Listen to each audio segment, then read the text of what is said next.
So guys, as you requested some more information about a long on holiday setup, here we go.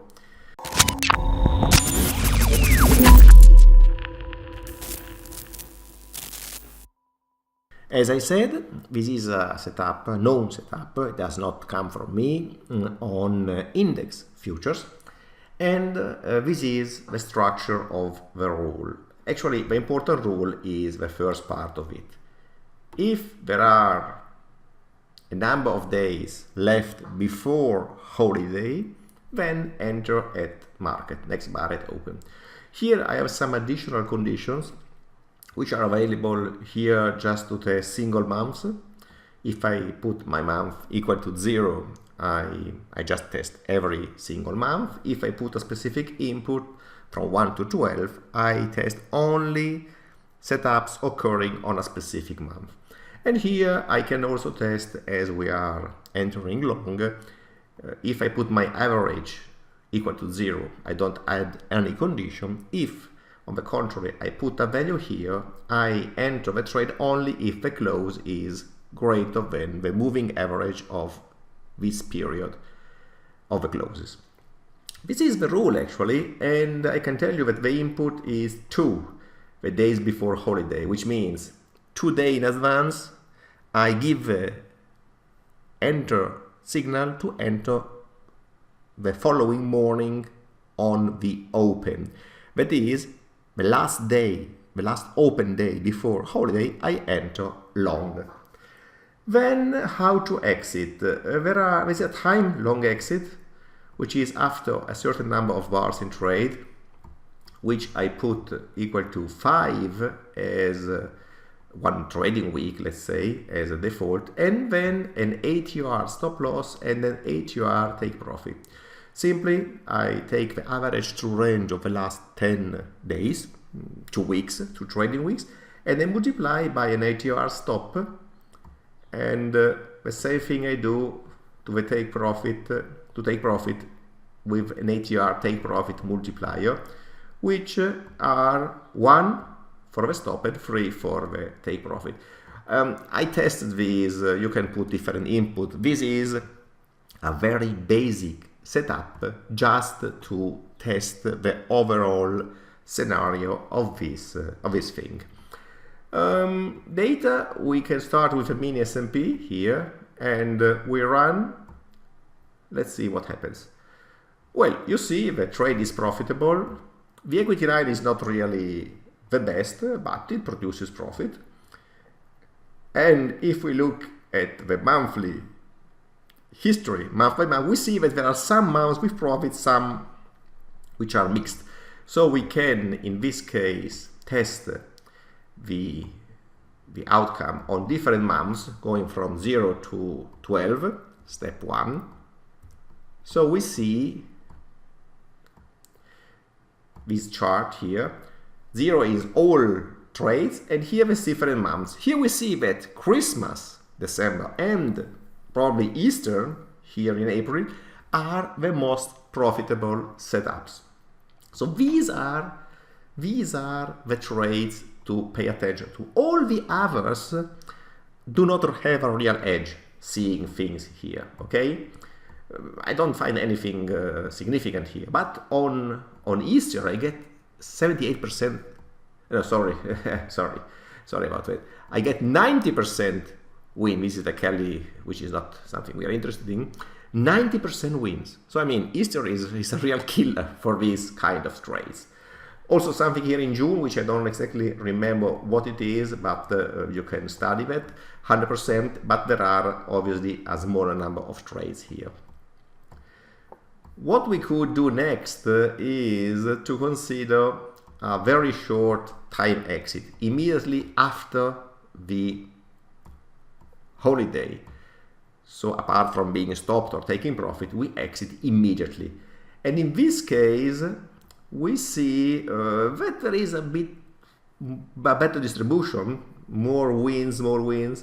So it seems that exiting immediately after the enter of a trade instead of keeping the trade open could lead to a better result in this case in terms of percentage of winning percentage.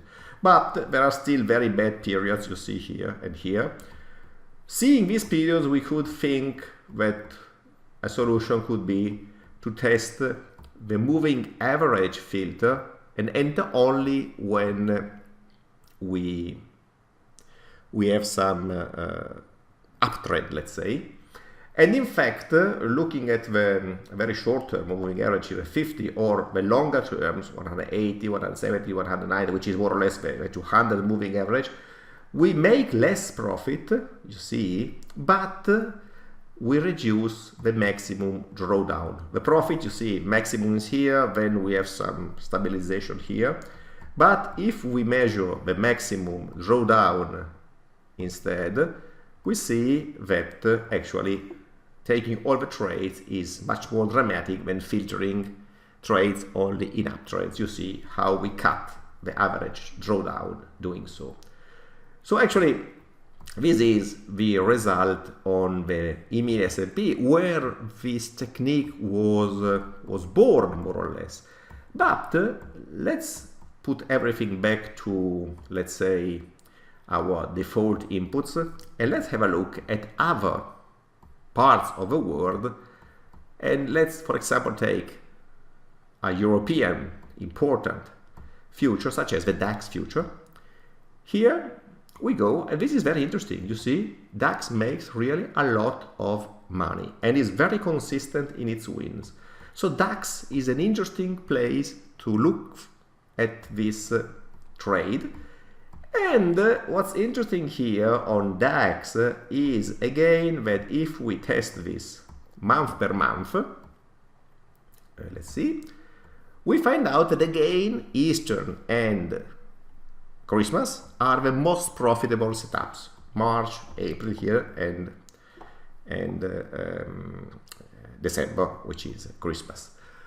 What sounds interesting on DAX is the trade on the unification of Germany, which is in October, which with this setup is not really exciting, not at all.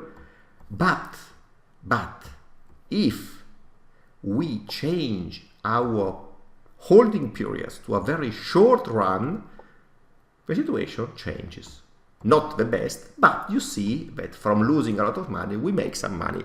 So if you really want to trade the unification day of Germany with this setup, still keep in place your ATR stop and profit, but eventually close the trade immediately on the close of the first open day after the setup. Another interesting market to check in Europe is, of course, the Italian future. Here it is.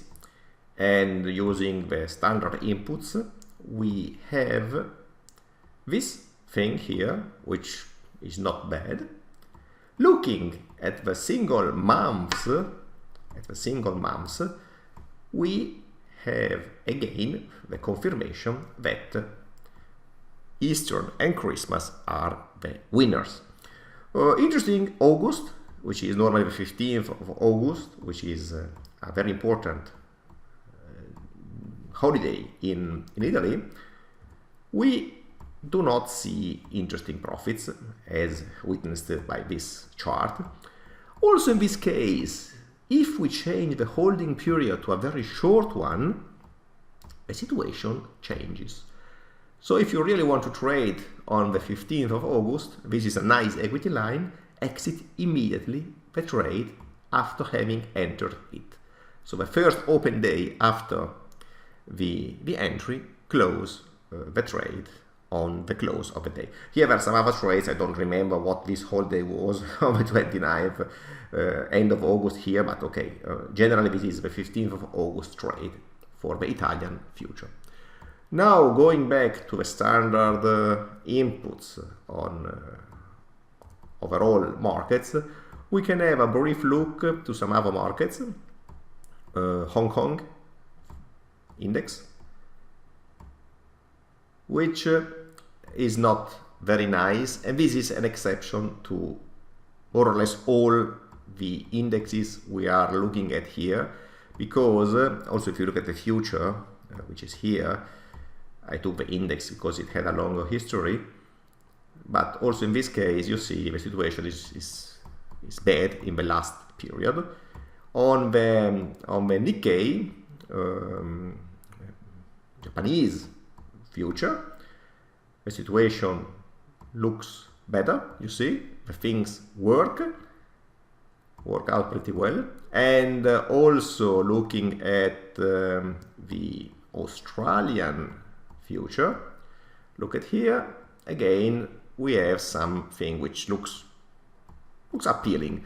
Of course, this is a very specific setup which does not lead to many trades, of course. So we have seen more or less everything here. So the question is it worth trading this? Here we have some examples on DAX future. In my opinion, it's not worth, because in spite of good results, we have a very high risk. Very high risk due to the fact that we are sitting in a trade on a period where the market is closed. And we cannot react in case of problem. I mean, Christmas, Easter, and so on. But, of course, this is the setup.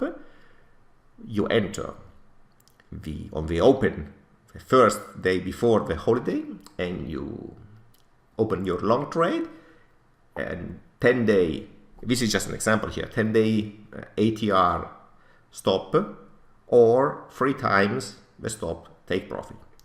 If nothing happens in between, 5 days in the trade, and you close at the close of the session. This is the setup. This is what happens on DAX future. I personally don't think this is worth the risk, but this is what you can trade on holidays as you requested for the setup. Here is your setup. This is it. See you next time. Ciao from Andrea Unger. Enjoyed it? Click the link below and you will be noticed as soon as new material is available.